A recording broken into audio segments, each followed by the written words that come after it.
to start on sports today. Little review on the sports order. As you know, Governor, we always try to pride ourselves on listening. When people ask questions or they want clarifications, we always try to respond, and that's what we're doing here today with the Department of Health, making a small change to what's known as the 24-hour rule. And the 24-hour rule was there so that we limited exposure of teams, that they weren't playing multiple teams in the same day. And how it will read is, it says basically, to limit exposure of players, sports participants shall not compete in more than one contest or game in a calendar day. We're changing 24 hours to a calendar day. No sponsor, owner, manager, or sports meet, event, tournament, or competition shall offer sports participants the opportunity to compete in more than one contest or game in any calendar day. Why? Well, it's just a logistics issue that some schools were bumping up against. They might have played a baseball game on a Friday night and wanted to play one on Saturday morning. That's obviously not 24 hours, but we didn't intend to prohibit this by a couple of hours. And so that's a way to manage it, to limit exposure and allow them to logistically make these things work. Additionally, when we say one contest, what that clarifies as well is you may have a golf team that will play a tri-meet, or a cross-country team that will do a tri-meet.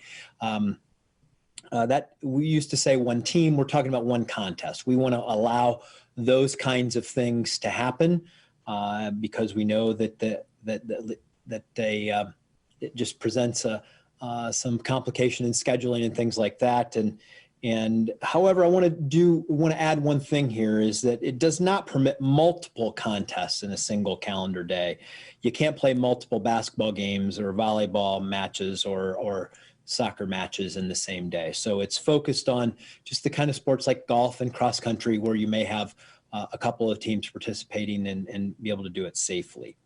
And I say this because, we got a lot of things going on at once right now, as you've noted on multiple occasions, Governor. We got school starting up. We're trying to get sports going. We're going to use this as a testing ground. We're trying to learn if we can get this right and see how this is transpiring over the course of the next couple of weeks. And we listen, and we'll try to adjust if things go well. But just understand that we're trying to go a little slowly here to make sure that this works, because ultimately this is about giving kids the chance to participate. And when they participate, they're going to transition to another thing I know you and I have had some questions on, is with spectators.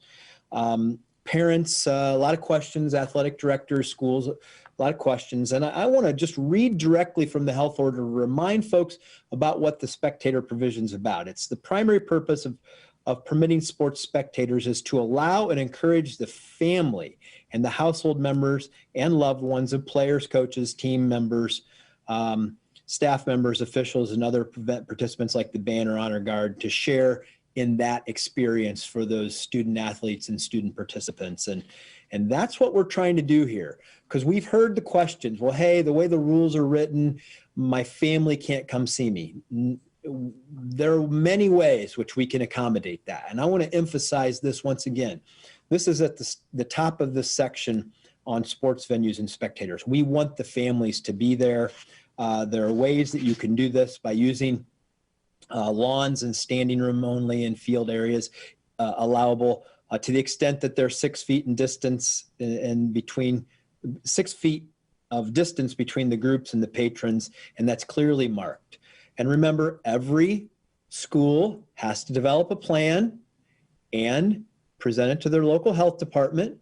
And so if you cannot accommodate the families under these rules as you see them written, or if you have questions, remember your local health department is there to help you do that. You can get a variance to make sure you can accommodate those family members. We want the families to be there so they can see their student athletes, and this order is written to accommodate that.